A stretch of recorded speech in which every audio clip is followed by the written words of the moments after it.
அல்லேலூயா, அல்லேலூயா, அல்லேலூயா.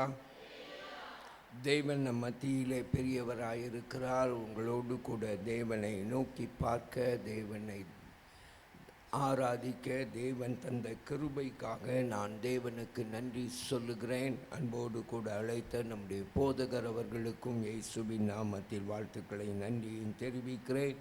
யோவான் எழுதின சுவிசேஷம் 4ஆம் அதிகாரம் 23வது வசனத்தை வாசிக்கிறேன், கவனியுங்கள். உண்மையாய் தொழுது கொள்ளுகிறவர்கள் பிதாவை ஆவியோடும் உண்மையோடும் தொழுது கொள்ளு காலம் வரும், அது இப்பொழுதே வந்திருக்கிறது. தம்மை தொழுது கொள்ளுகிறவர்கள் இப்படிப்பட்டவர்களாய் இருக்கும்படி பிதாவானவர் விரும்புகிறார். உண்மையாய் தொழுது கொள்ளுகிறவர்கள் பிதாவை ஆவியோடும் உண்மையோடும் தொழுது கொள்ளும் காலம் வரும், அது இப்பொழுதே வந்திருக்கிறது. தம்மை தொழுது கொள்ளுகிறவர்கள் இப்படிப்பட்டவர்களாயிருக்கும்படி பிதாவானவர் விரும்புகிறார். கண்களை மூடி அன்பு ஆண்டவருடைய முகத்தை நோக்கி பார்க்கலாம். அன்பின் பரம தகப்பனே, உமக்கு நன்றி சொல்லுகிறோம். எங்கள் தேவன் எங்கள் நடுவில் பெரியவர், எங்கள் தேவன் எங்கள் நடுவில் வல்லவர் என்றபடியினால் உமக்கு ஸ்தோத்திரம்.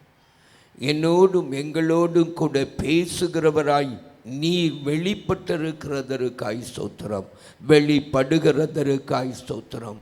என்னோடும் எங்களோடும் பேசும் இயேசுவின் மூலம் வேண்டிக் கொள்கிறோம் பிதாவே, ஆமென். யோவான் எழுதின சுவிசேஷத்தை நீங்கள் எடுத்து பார்த்தீர்கள் என்று சொன்னால், யோவான் எழுதின சுவிசேஷம் 4 சுவிசேஷத்திலும் முற்றிலும் ஒரு தனித்தன்மையை உடைய ஒரு சுவிசேஷமாயிருக்கிறதை காண முடியும். ஆண்டவர் இயேசு அங்கே அவர் சந்தித்த நபர்களை குறித்தும் நீங்கள் அந்த யோவான் எழுதின சுவிசேஷத்தை பார்த்தீங்கன்னா அதிலையும் அவர் ஒரு தனித்தன்மையை காட்டியிருக்கிறதை காண முடியும்.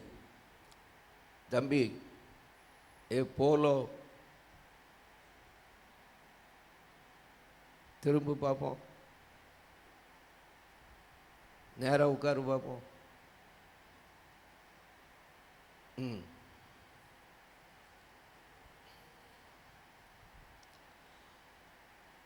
அங்கே ஆண்டவர் ஒரு தனித்தன்மையை காட்டியிருக்கிறதை நாம் காண முடியும். என கண்பானவர்களே, யோவான் எழுதின சுவிசேஷம் 3ஆம் அதிகாரத்திலே அவர் சந்தித்த அந்த நிக்கோதேமுவை குறித்து நாம் வாசிக்கிறோம். அங்கே ஒரு மேன்மையான ஒரு சத்தியத்தை ஆவியானவர் வெளிப்படுத்துகிறதை நாம் பார்க்கிறோம். அங்கே ரட்சிப்பை குறித்து, என கண்பானவர்களே, இஸ்ரவேலருக்குள்ளே போதகராயிருக்கிறவர்களுக்குள்ளே போதிக்கிறவர்களுக்குள்ளே வசனத்தை தெளிந்தும் வார்த்தைகளை அறிந்தும் வார்த்தைகளை போதிக்கிறவர்களாய் இருக்கிறவர்களுக்குள்ளும் ரட்சிப்பு என்பது பூரணப்படாமல் இருந்ததை அல்லது வெளிப்படாமலேயே இருந்ததை சுட்டி காட்டி அங்கே நிக்கோதேமுவை யோவான் நமக்கு முன்பதாக ஒரு தனித்தன்மையோடு கூட நிறுத்துகிறார். இங்கே 4ஆம் அதிகாரத்தில் யூதர்களால் புறக்கணிக்கப்பட்ட, யூதர்களால் வெறுக்கப்பட்ட, தேவனுடைய ஆலயத்தின் எல்லைகளுக்குள்ளே வந்தால் அவர்கள் தீட்டுப்படுத்தி விடுவார்கள், அதை அசுசியாக்கி விடுவார்கள், அதனால் தேவனுடைய ஆலயம் படுத்தப்பட்டுவிடும் என்று அவர்களால் ஒதுக்கி வைக்கப்பட்ட அந்த சமாரியர்கள், அவர்கள் நடுவில் ஆண்டவர் ஒரு ஸ்திரியை சந்திக்கிறார்.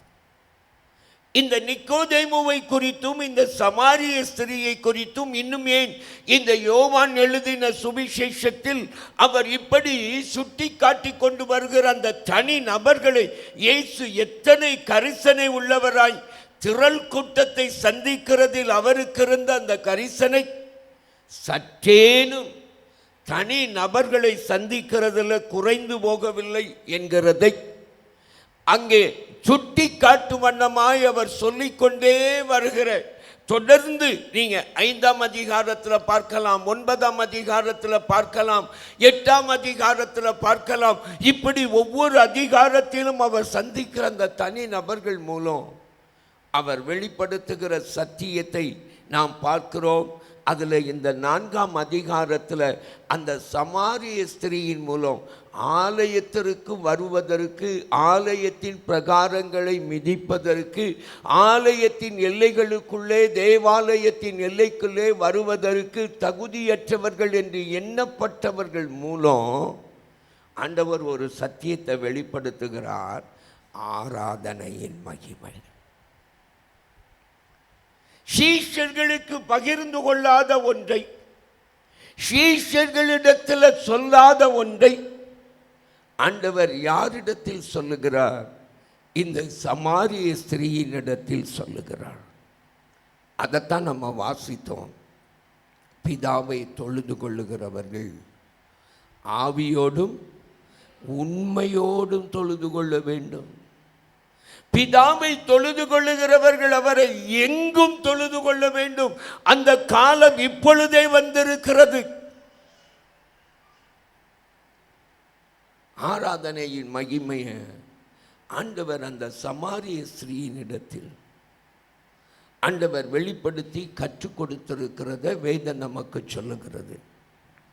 இந்த 4 சுவிசேஷத்திலேயும் சொல்லப்படாத இந்த ஆராதனையை குறித்து ஆண்டவர் வெளிப்படுத்தி இருக்கிற இந்த சத்தியத்தை ஆண்டவர் யாருக்கு வெளிப்படுத்தி இருக்கிறார்?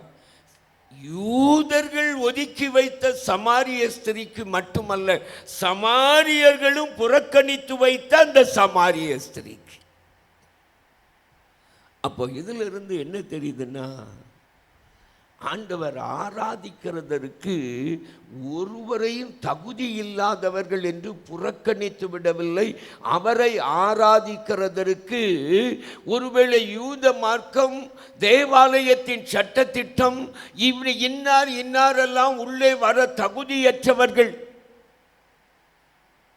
அப்போஸ்தலர் நடபடிகளின் புத்தகத்தை நீங்கள் எடுத்து பார்த்தீங்கன்னா ஒரு பெரிய கலவரத்தை பவுலுக்கு விரோதமாய் உருவாக்கப்பட்டதனுடைய ரகசியம் என்னன்னு பார்த்தீங்கன்னா, பவுலோடு கூட துரோபிமு என்கிற ஒரு கிரேக்கன் ஒருவன் எருசலேமின் பட்டணங்களிலே இருந்தான்.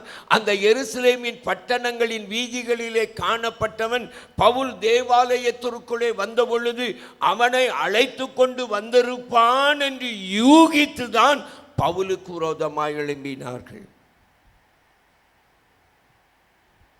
இங்கே இந்த கிரேக்கன் தேவாலயத்திற்குள்ளே வர தகுதியற்றவன், அவனை பவுல் அழைத்து கொண்டு வந்து தேவாலயத்தை தீட்டுப்படுத்தி விட்டான் என்று சொல்லிதான் அந்த பெரிய கலவரத்தை உண்டாக்குனாங்க. ஆனால் அந்த கலவரம் தான் அப்போஸ்தலனாகிய பவுல் வாழ்க்கையில் தேவனுடைய தீர்க்க தரிசனத்தின் முழுமையும் நிறைவேறுவதற்கு காரணமாயிருந்தது. நீ ராஜாக்களுக்கு முன்பாக, தேசாதிபதிகளுக்கு முன்பாக நீ என்னை குறித்து பகிர்ந்து கொள்வதற்கு தெரிந்து கொள்ளப்பட்ட பாத்திரம் என்று சொல்லப்பட்டது நிறைவேறுவதற்கு காரணமாயிருந்தது அந்த பெரிய கலவரம் தான்.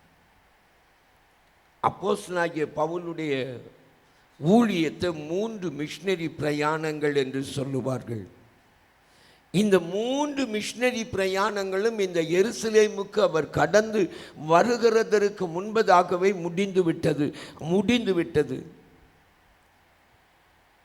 ஆனால் இந்த 4வது மிஷனரி பிரயாணம் அப்படின்னு யாரும் அதை சொல்லுகிறதில்லை. ஆனால் நான் அடிக்கடி அதை சுட்டி காட்டுவது உண்டு. அந்த மிஷனரி பிரயாணமே ஸ்பான்சர் பண்ணது யாருன்னா ரோம அரசாங்கம். முழு செலவையும் பொறுப்படுத்திக்கிட்டு. சமீபத்தில் நான் இந்த வேதத்தை எடுத்து படிக்கும்போது, அப்போஸ்தலர் நடபடிகளையும் எடுத்து படிக்கும்போது பவுலுடைய ஊழியத்தில் ஸ்தாபிக்கப்பட்ட சபைகள் அப்போஸ்தல நடபடிகளுக்கு வெளியே சொல்லப்பட்டிருக்கிற அப்போஸ்தல நடபடிகளின் புத்தகத்திலே அவர் ஸ்தாபித்ததாய் சொல்லப்படாமல் அதற்கு வெளியே நிருபங்களிலே சொல்லப்பட்டிருக்கிற அந்த ஆதாரங்களை எடுத்து படிக்கும்போது கப்பர் சேதத்தில் அவர் இருந்தபோதும் கூட அவர் மூலமாய் என்ன ஸ்தாபிக்கப்பட்டிருக்கிறதுனா சபை ஸ்தாபிக்கப்பட்டிருக்கிறது. இந்த 4வது அவர் ஒரு கைதியாய் கொண்டு போன அந்த காரியத்தில் கூட, அந்த எல்லையில கூட அவர் மூலமாய் அவைகள் இந்த அப்போஸ்தல நடபடியில் இந்த 3 மிஷனரி பிரயாணத்தில் சொல்லப்படாதவைகள் அவர் எழுதின நிருபங்களில் வருகிறது. அந்த பெயர் அந்த பெயர்களை அப்போஸ்தல நடபடியில பார்க்க முடியவில்லை. ஆனா எங்க தான் பார்க்க முடிகிறது? நிருபத்தில் தான் பார்க்க முடிகிறது. அவ அரசாங்க செலவிலே போய் எதை ஸ்தாபித்து மிஷனரி பிரயாணத்தை தொடர்ந்து விட்டார். அவர் சபையை ஸ்தாபித்து விட்டார். ஒரு அல்லேலூயா சொல்லுங்க. அல்லேலூயா. இந்த புறக்கணிப்பு அப்போஸ்தலர் காலத்திலும் இருந்தது. ஆனால் ஆண்டவருக்கு முன்னாலே இல்லை. அவர் அப்படிப்பட்ட ஒரு பெண்ணிற்குத்தான் அவர் எதை வெளிப்படுத்துகிறார்னா ஆராதனையை வெளிப்படுத்துகிறார்.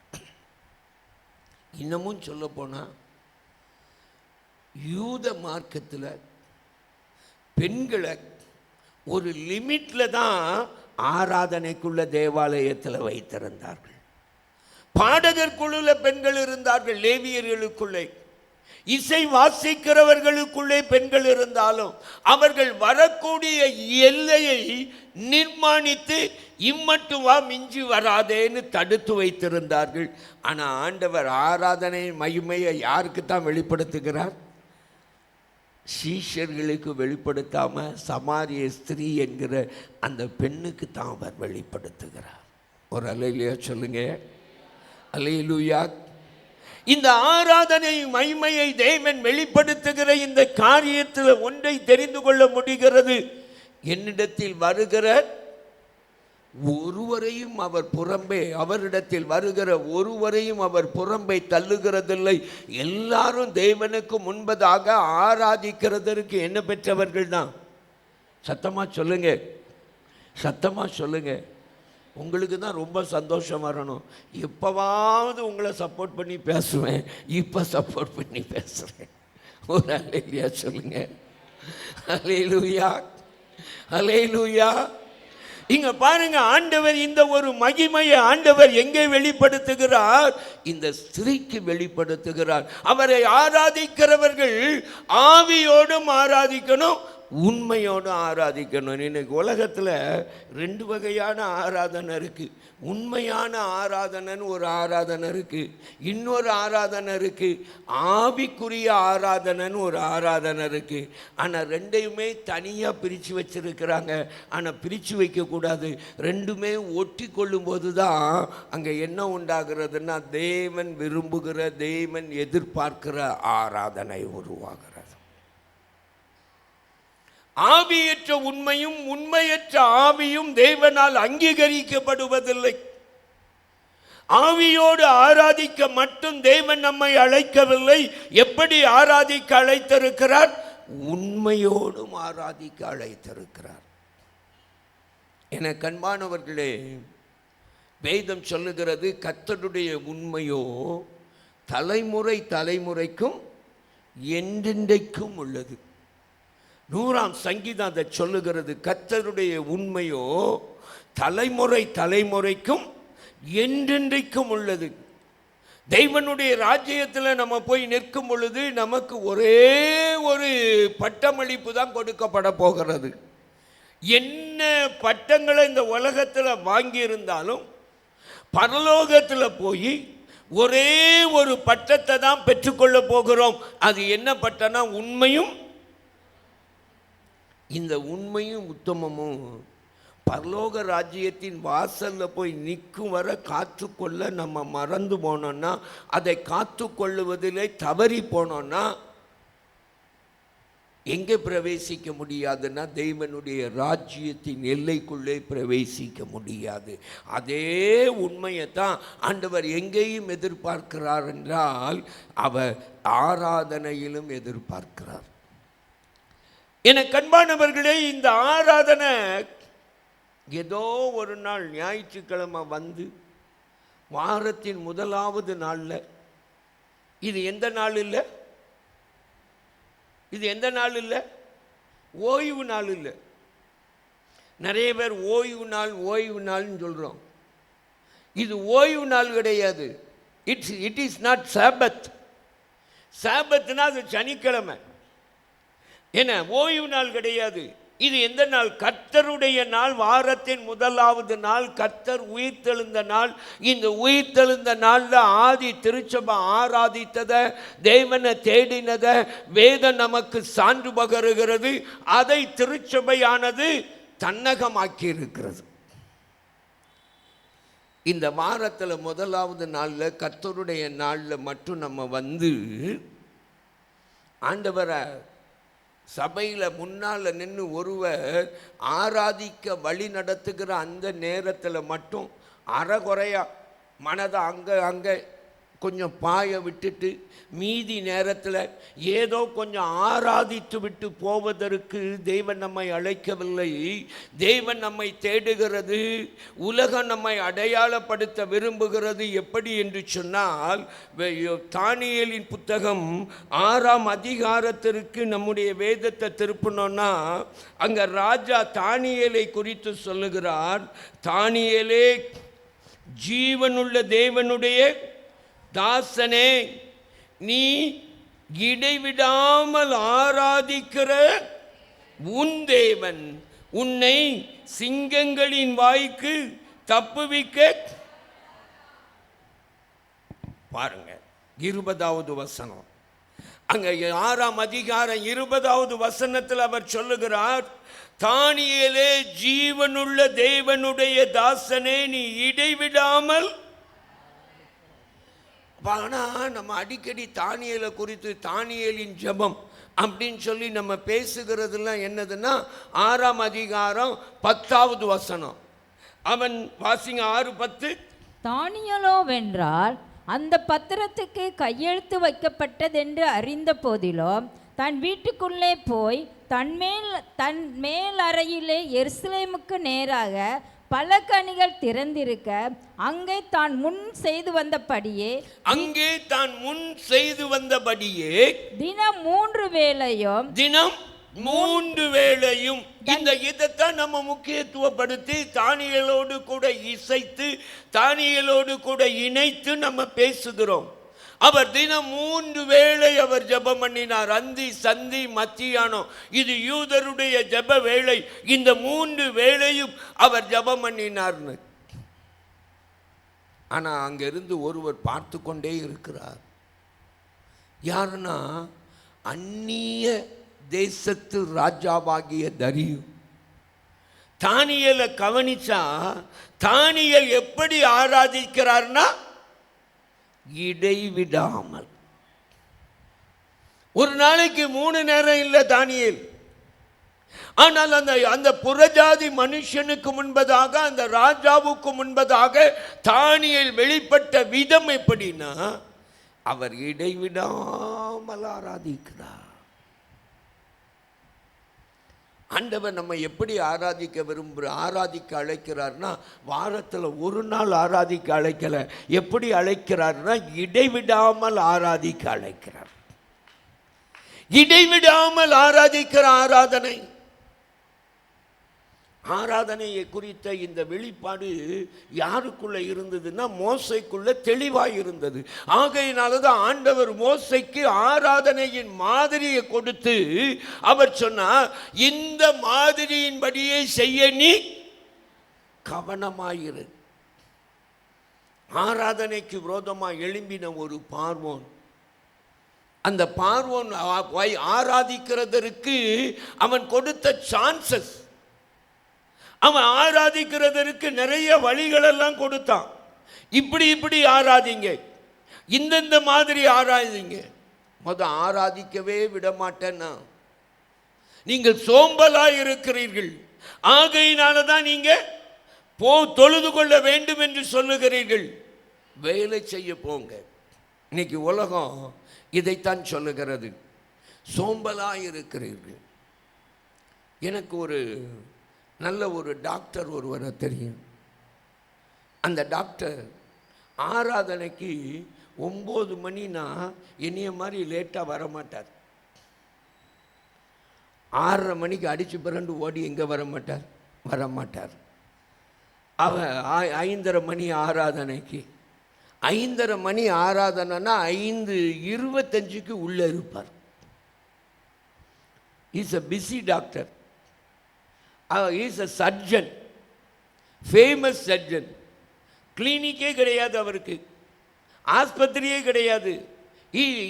Is always on rounding.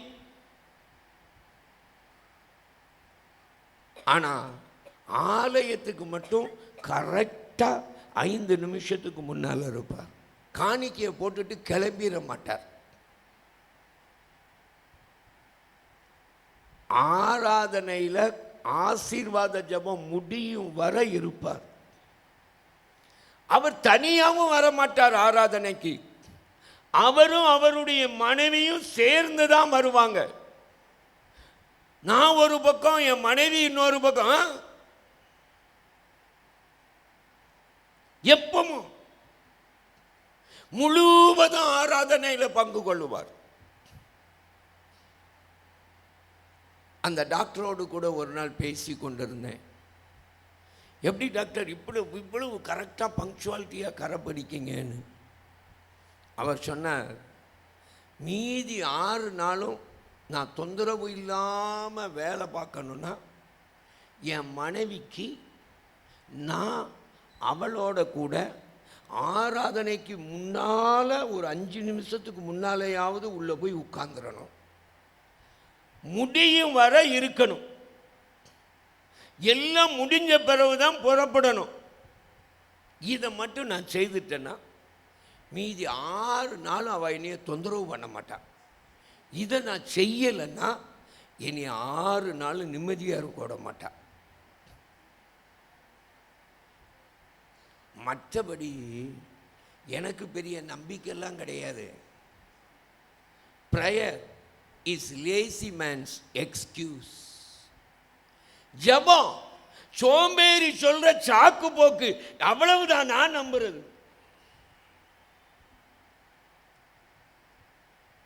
எங்க அவர் ஆராதனைக்கு அவ்வளவு பிஸி ஷெட்யூலுக்கு இடையில அவர் ஆராதனைக்கு வர்ற விதத்தை நான் பார்த்து பல முறை வியந்திருக்கிறேன். ஆனா அவர் உள்ளத்தில் இருக்கிறது வேற, வெளியே தெரிகிறது வேற. ஆகையினாலதான் தாவீது சொன்னார், அந்த கர்ணத்தில் உண்மையாயிருக்க விரும்புகிறீர். எங்க உண்மையா இருக்கணுமா? அந்தரங்கத்தில். ஆராதனையின் உண்மை நேரத்தில் மட்டுமல்ல,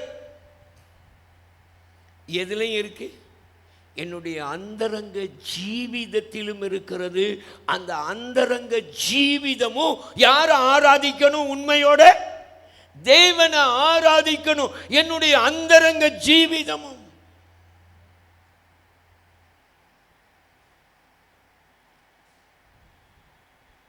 ஆண்டவர் நம்மிடத்தில் அந்த மகிமையை அவர் எதிர்பார்க்கிறார். அந்தரங்க ஜீவிதத்தில் நாம் ஆராதிக்கிறதுல உண்மையாயிருக்கணும். வெறுமன வாயின் வார்த்தையில் மட்டும், நம்முடைய உடல் அசைவுகளில் மட்டும் ஆராதிப்பது ஆராதனை அல்ல. அதுக்காக வாயை மூடிக்கிட்டு ஆராதிக்க முடியுமா? முடியாது.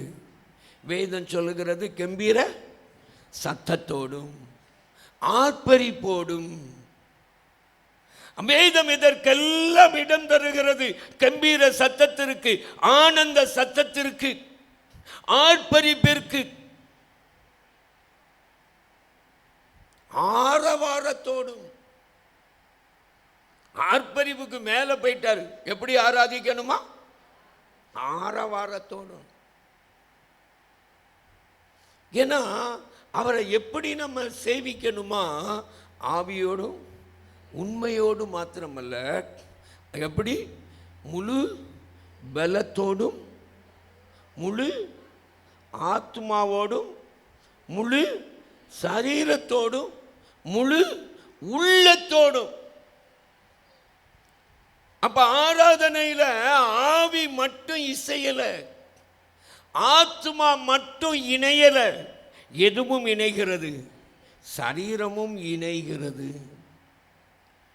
நான் எப்பவும் ஆவியில தான் ஆராதிச்சுக்கிட்டு இருப்பேன், அதனால நான் அசையவே மாட்டேன் அப்படின்னு சொன்னா எனக்கு கொஞ்சம் சந்தேகம் வருது.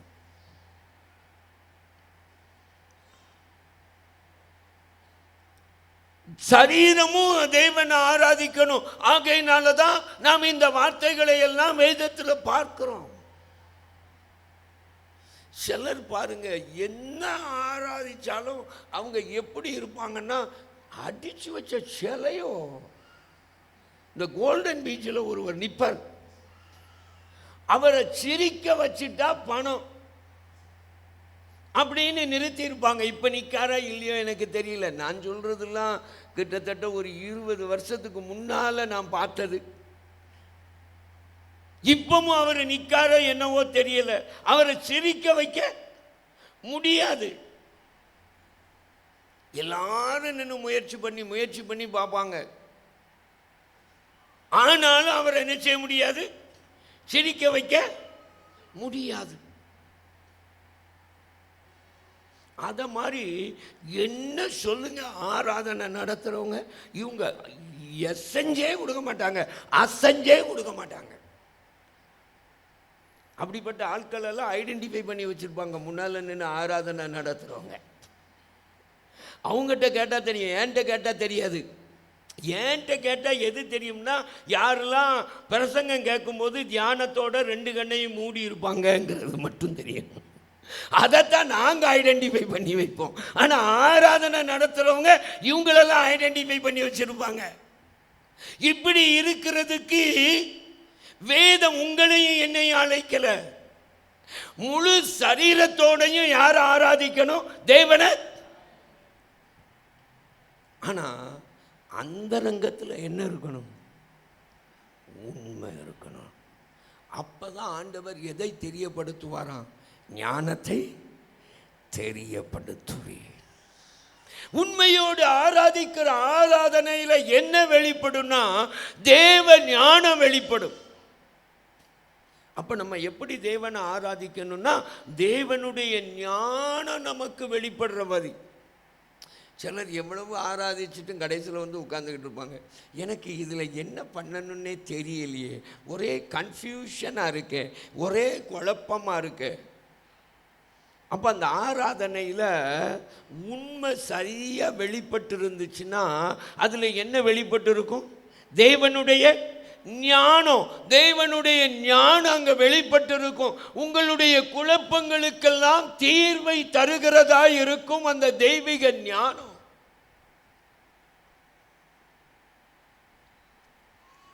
வேதத்தில் நான் ஒரு ஆராதனையை பார்க்குறேன். 19வது அதிகாரம் 19வது வசனத்தில் அந்த ஆராதனை ஆரம்பிக்குது.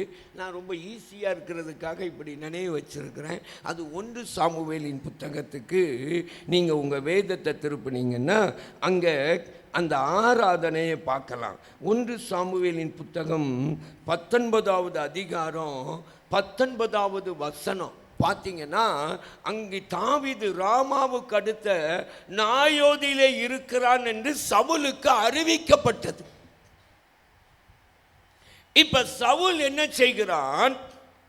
நாயோதில இருக்கிற தாவீத கொண்டு வருகிறதற்கு யாரை அனுப்புகிறான்? ஒரு கூட்டம் சேவகர்களை அனுப்புகிறான். அங்க என்ன நடந்து கொண்டிருக்கிறதுனா, அங்க தாவீது, சாமுவேல் அவனோடு சேர்ந்த கூட்டத்தார் இவங்கெல்லாம் என்ன செய்து கொண்டிருக்கிறாங்கன்னா பார்த்தீங்கன்னா அங்கே அவர்கள் தேவனை ஆராதித்து அங்கே தீர்க்க தரிசனம் சொல்லி தேவனை மகிமைப்படுத்தி கொண்டிருக்கிறார்கள். நம்ம பழைய ஏற்பாட்டு ஆராதனையும் புதிய ஏற்பாட்டு ஆராதனையும் நம்ம வித்தியாசப்படுத்துகிறோம். பழைய ஏற்பாட்டு ஆராதனை எழுத்துக்குரியதுன்னு, புதிய ஏற்பாட்டு ஆராதனை ஆவிக்குரியது. பழைய ஏற்பாட்டு ஆராதனை நிழல், புதிய ஏற்பாட்டு ஆராதனை தான் நிஜம்.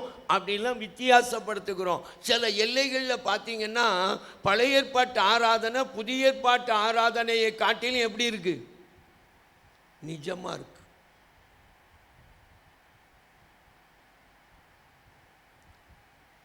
நிஜமாக இருக்கு. வேதத்தை கொஞ்சம் என் கூட கொஞ்சம் திருப்புங்க. 1 நாளாகமத்தின் புத்தகத்திற்கு நம்முடைய வேதத்தை திருப்பும் பொழுது அங்கே தாவீது ஒரு ஆராதனைக்குன்னு ஒரு கூட்டத்தை ஏற்படுத்தி வைத்தான். 1 சாமுவேல் 25ஆம் அதிகாரம் 1வது வசனம். மேலும் சுரமண்டலத்தாலும் தம்புருகளாலும் கைத்தாளங்களாலும் தீர்க்க தரிசனம் சொல்லுகிற ஆசாப், ஏமான், எதுத்தூன் என்பவர்களின் குமாரரில் சிலரை. இங்க 3 பேரை குறித்து வேதம் ஒரு சாட்சி சொல்லுகிறது. அவர்களுடைய ஆராதனையை குறித்து வேதம் ஒரு சான்றை நமக்கு தருகிறது. அவர்கள் தம்புருகளாலும் கைத்தாளங்களாலும் சுரமண்டலத்தாலும் என்ன சொல்லுவார்களோ? அப்போ அவங்க பாடல்கள் எல்லாம் தீர்க்க தரிசனமாக தான் இருந்துச்சு. அவங்க தீர்க்க தரிசனங்கள் எல்லாம் எப்படி இருந்தது? பாடல்களாக இருந்தது.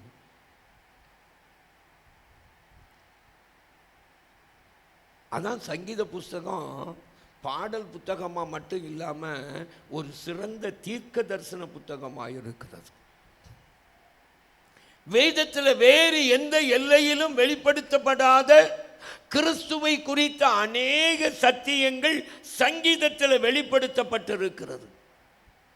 அதில் ஒன்று, நீர் என்றென்றைக்கும் மெல்கிசேதேக்கின் முறைமையின்படி யாராயிருக்கிறீர்? ஆசாரியராயிருக்கிறேன். இந்த தீர்க்க தரிசனம் வேதத்தில் வேற எந்த தீர்க்க தரிசன புத்தகத்திலையும் கிறிஸ்துவை குறித்து வெளிப்படுத்தப்படாத சத்தியம். இதைத்தான் எபிரேயர்கள் நிருபத்தில் 18 முறை கிறிஸ்துவை பிரதான ஆசாரியர் என்று 18 விதமாய் எடுத்து அவர் நிறுத்தும் பொழுது அவர் மேன்மைப்படுத்தி உயர்த்தி நிறுத்துகிறது. அவர் மெல்கிசேதேக்கின் முறைமையின்படி அவர் என்றென்றைக்கும் யாராயிருக்கிறார்? நித்திய பிரதான ஆசாரியராயிருக்கிறார், பாவமில்லாத பிரதான ஆசாரியராயிருக்கிறார் என்று அவரை நமக்கு முன்னே 17 விதங்களில் சுட்டி காட்டுகிறார். அப்போ அவர்களுடைய ஆராதனை எப்படி இருந்தது? அவர்களுடைய ஆராதனையில வெளிப்பட்ட மகிமை, அங்க தேவனுடைய ஞானம், தேவனுடைய திட்டம் ஆராதனையில வெளிப்பட்டது. சும்மா அப்படியே உடலை அசைச்சிட்டு ஆராதிச்சுட்டு போயிடக்கூடாது. நம்ம ஆராதனையே தேவனுடைய மகிமையை கொண்டு வருவதாய் மட்டுமல்ல, தேவனுடைய ஞானத்தை பெற்றுக்கொள்ளுகிற ஒன்றாயும் நம்முடைய ஆராதனை இருக்கணும். அப்படி தேவனை நம்ம ஆராதிக்க கற்றுக்கொள்ளணும்.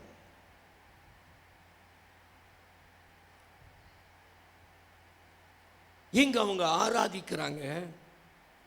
அப்போ என்ன நடந்ததுன்னா, அங்கே பிடிக்க வந்த சேவகர்கள் வந்தாங்க பிடிக்க. அவங்க மேலே எது இறங்கிச்சு? அதே தேவ ஆவி இறங்கிச்சு. அவர்களும் என்ன செய்ய ஆரம்பிச்சிட்டாங்கன்னா, தேவ ஆவி இறங்கதினால் தீர்க்க தரிசனம் சொன்னார்கள். இது சவுலுக்கு போய் சேருது. இப்போ சவுல் 2வது ஒரு கூட்டம் அனுப்புகிறான், 3வது ஒரு கூட்டம் அனுப்புகிறான். எல்லாரும் அப்படியே இந்த கூட்டத்தில் சேர்ந்துட்டாங்களே ஒழிய ஒருத்தரும் யாரை பிடிச்சிட்டு வரல? தாவீதை பிடிச்சிட்டு வரல. இப்போ இவன் பார்த்தான், நானே போகிறேன் அப்படின்னு போகிறான். போகும்போதே அவனுக்கு கொஞ்சம் பயம் இருக்கும் போல. 3 கூட்டத்தை வழி சொல்லி நாயோதுக்கு அனுப்பி வச்சவன் இப்போ வழியில் வந்து சேக்குவில் இருக்கிற பெரிய கிணத்தண்டை வந்து நின்றுக்கிட்டு நம்மளும் அவங்கள மாதிரி மாட்டிக்கிடக்கூடாதுன்னு நினச்சி கொஞ்சம் தாமதிச்சானோ என்னவோ தெரியல, சைக்கலாஜிக்கலாக அங்கே அவன் கேட்குறான், சாமுவேலும் தாவீதும் எங்க மற்றவங்களுக்கெல்லாம் வழி சொல்லி விட்டுவிட்டு இப்போ இவாள் என்ன கேட்டுக்கிட்டு இருக்காரு? வழி கேட்டுக்கிட்டு நிற்காரு. எங்கே? உடனே அவங்க சொல்றாங்க, எங்க தான் இருக்கிறாங்க? நாயோதிலே. இப்போ இவன் போறான். போனா மற்றவெல்லாம் சேர்ந்த பிறகுதான் ஆவியானவர் இறங்கினார் அவங்க மேலே.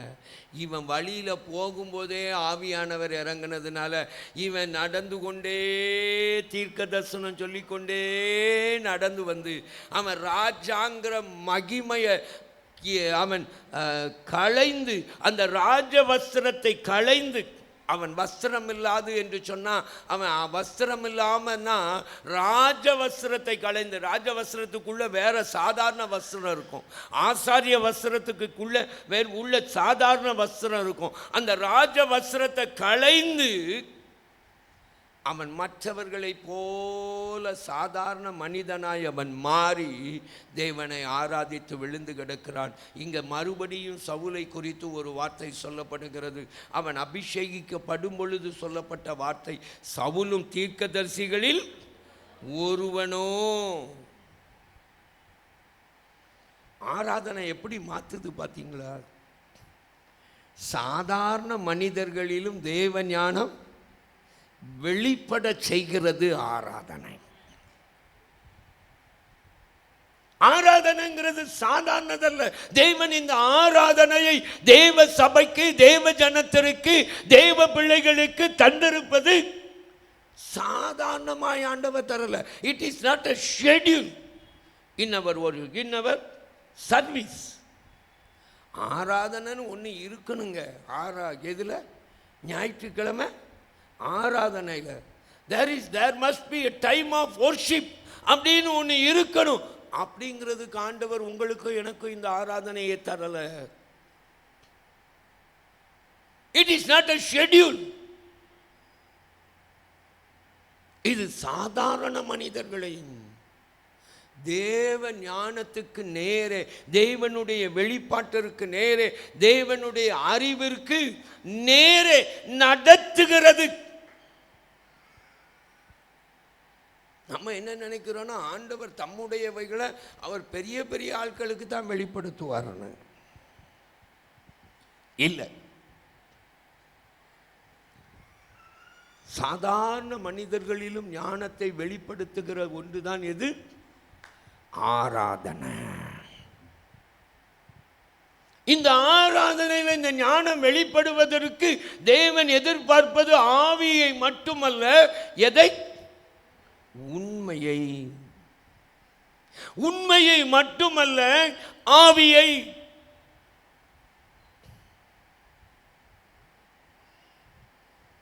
மறந்து போகக்கூடாது. ஆராதனைக்கு தடை என்ன அப்படிங்கிறத நான் சொன்னேன். பார்வோன் தடை பண்ணனா எது? முதலாவது. ரெண்டாவது, அவன் ஆராதனைக்கு ஒரு வழி திறந்தான். என்ன வழி திறந்தான் தெரியுமா? இங்கேயே ஆராதியுங்கள். எங்கேயே? அப்போ மோசே சொல்லுகிறான், இல்லை இல்லை இல்லை, தேவன் எங்களுக்கு காட்டியிருக்கிற இடத்துல தான் என்ன செய்யணும்? ஆராதிக்கணும். இங்கு ஆராதித்தா நாங்கள் எகிப்தியருடைய அருவருப்பை நாங்கள் பலியிடுகிறதா இருக்கும்.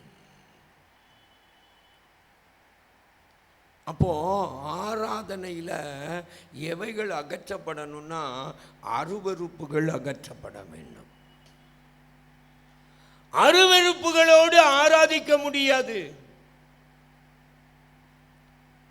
அருவருப்புல ஒன்று என்ன தெரியுமா? வேதத்தில் நம்ம பார்க்கிற முதல் ஆராதனை, எழுத்தில் நம்ம பார்க்கிற முதல் ஆராதனை, வேதத்தின் எழுத்துக்களில் அது ஆபேலும் காயினும். ரெண்டு பேரும் பலிபீடத்துக்கு முன்னால தான் வந்தாங்க. ரெண்டு பேரும் அவரவர் கரத்தில் இருக்கிற பலன்களோட தான் வந்தாங்க.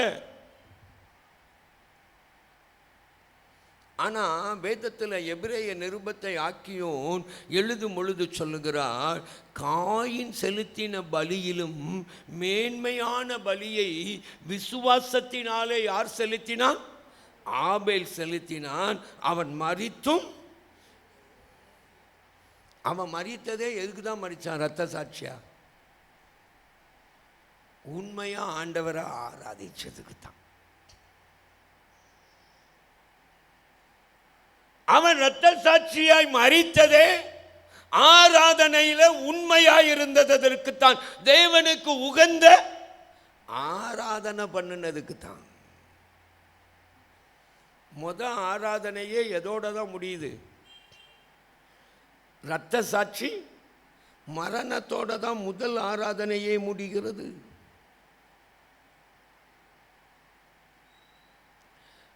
அங்கே தேவனோடு ஒப்புரவாகுதலின் இரத்தம் இல்லாதிருந்தது. நான் என்பது உயர்ந்திருந்தது காயின்ல. வேதத்தில் நீங்கள் பார்த்தீங்கன்னா காயினை குறித்து 4ஆம் அதிகாரம் 1வது வசனத்தில் அங்கே சொல்லும்போது ஏவாள் சொல்லும் பொழுது இப்படி சொல்லுகிறாள், கர்த்தரால் ஒரு மனுஷனை பெற்றேன். காயின் ஒன்றும் பாவத்தால் வந்தவன் அல்ல. அவன் யாரால் வந்தவன்? கர்த்தரால் வந்தவன் தான். கர்த்தருடையவன் தான். கர்த்தருக்கு சொத்து தான். கர்த்தருக்கு சொந்தம் தான். கர்த்தருக்கு உரியவன் தான். கர்த்தரால் ஆனவன் தான்.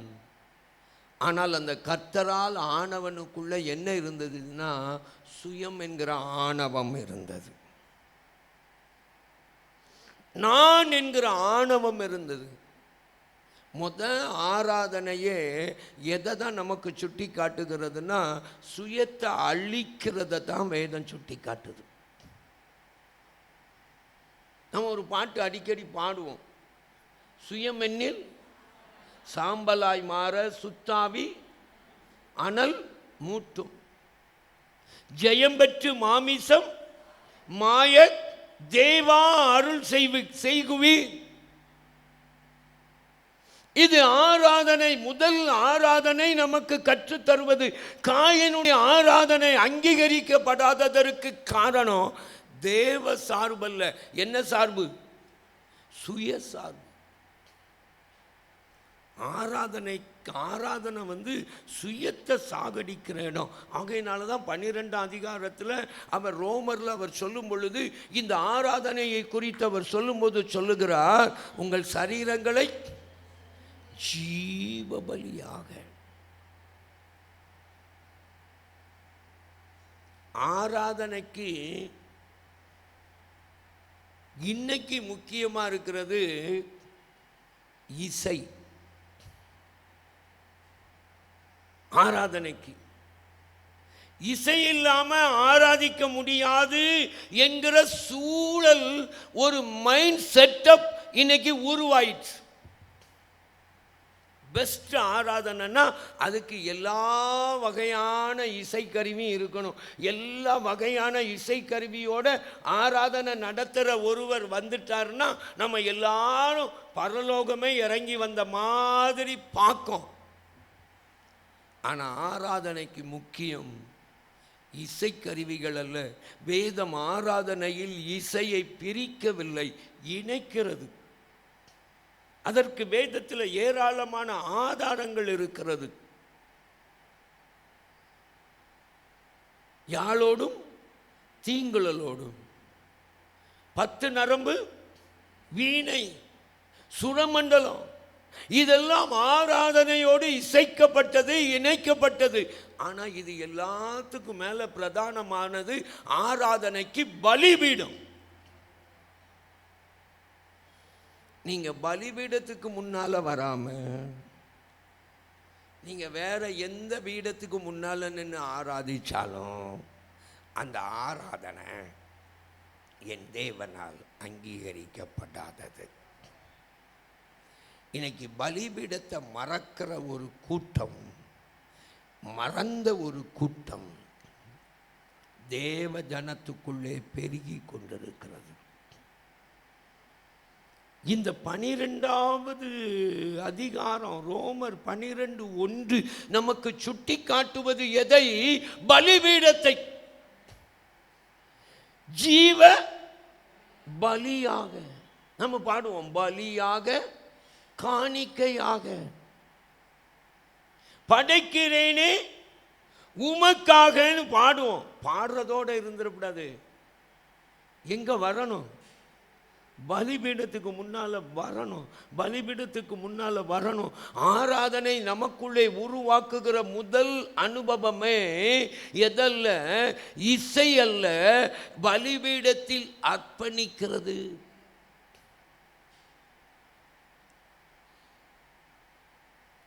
ஆராதனையின் அங்கம்தான் இசை. ஆராதனையில் தேவன் அங்கீகரித்திருப்பதுதான் இசை. நான் அதற்கு விரோதமானவன் அல்ல. என இந்த வேதம் அதற்கு சாதகமானது.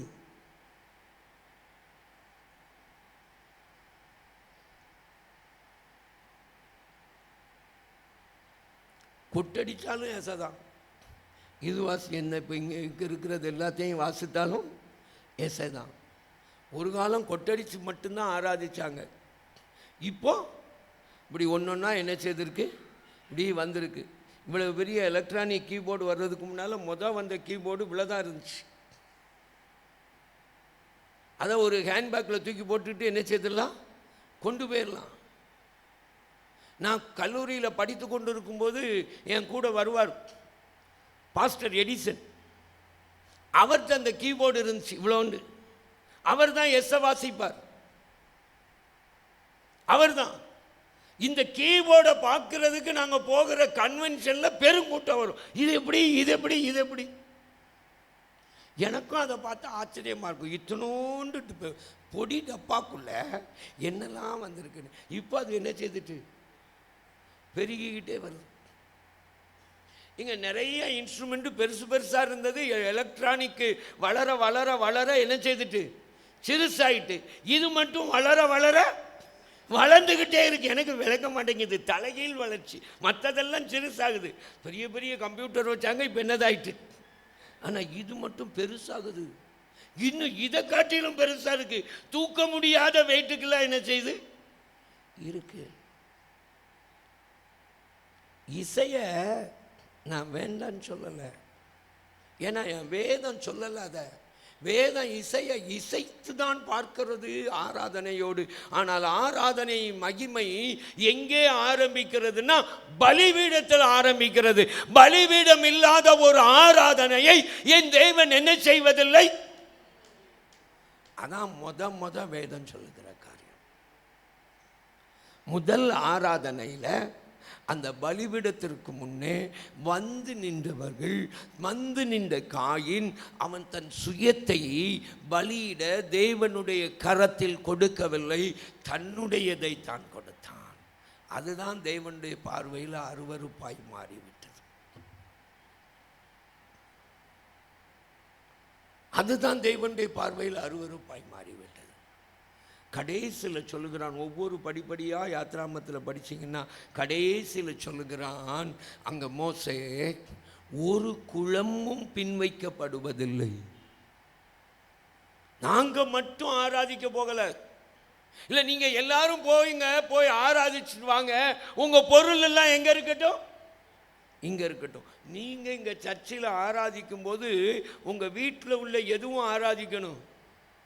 கட்லும் பீரோவும், அடுத்து சோபாவும், அடுத்து உங்க பீரோல இருக்கிற உங்க ட்ரெஸ்ஸும். சில சர்ச்சுக்குன்னு ஒரு ட்ரெஸ் வச்சுருக்காங்க, கல்யாண வீட்டுக்குன்னு ஒரு ட்ரெஸ் வச்சுருக்காங்க, ஷாப்பிங்க்குன்னு ஒரு ட்ரெஸ் வச்சுருக்காங்க, அதுவும் வாலிபர்கள் ஃப்ரெண்ட்ஸோடு போகிறதுக்குன்னு ஒரு ட்ரெஸ் வச்சுருக்காங்க.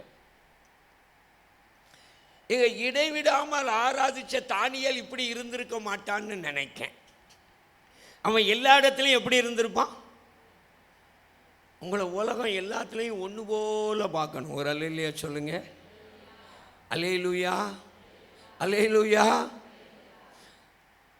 எல்லாம் எங்களுடைய எல்லாவற்றோடும் குழம்புனா செத்து போன மாட்டினுடைய எது காலு, அது கூட பின்வைக்கப்படாது.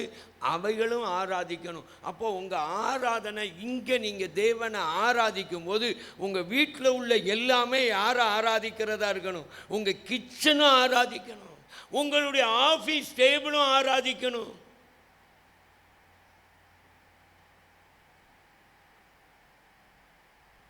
கண்களை மூடி ஆண்டவரை நோக்கி பார்ப்போம். அன்பின் ஆண்டவருடைய முகத்தை நோக்கி பார்க்கலாம். Thank you Jesus. அன்பப்பா உமக்கு ஸ்தோத்திரம். எங்களை நீர் ஆராதிக்க அழைத்திருக்கிறீர், எங்களை தொழுது கொள்ள அழைத்திருக்கிறீர், எங்களை தொழுது கொள்ள ஆராதிக்க அழைத்திருக்கிற எங்கள் ஆண்டவர் எங்கள் நடுவில் இருக்கிறதற்காய் நாங்கள் உமக்கு நன்றி நன்றி என்று சொல்லுகிறோம். உம்முடைய ஆராதனையின் மகிமையின் சில எல்லைகளை, சில பகுதிகளை நாங்கள் சிந்திக்க தியானிக்க எங்கள் இயேசு எங்களுக்கு கிருபை தந்ததற்காய் ஸ்தோத்திரம். நாங்கள் ஒவ்வொருவரும் உம்மையே ஆராதிக்க, நீர் விரும்புகிற பிரகாரம் ஆராதிக்கிற ஆண்டவரே, நீர் எதிர்பார்க்கிற ஆராதனையை எங்கள் வாழ்வில் நாங்கள் உமக்கு முன்னே தர இடைவிடாமல் ஆராதிக்கிற, எல்லாவற்றோடும் ஆராதிக்கிற ஒரு ஆராதனை எனக்குள்ளே எங்களுக்குள்ளே தாரும். அப்படி செய்கிறதற்காய் ஸ்தோத்திரம். இயேசுவின் மூலம் வேண்டிக் கொள்கிறோம் பிதாவே.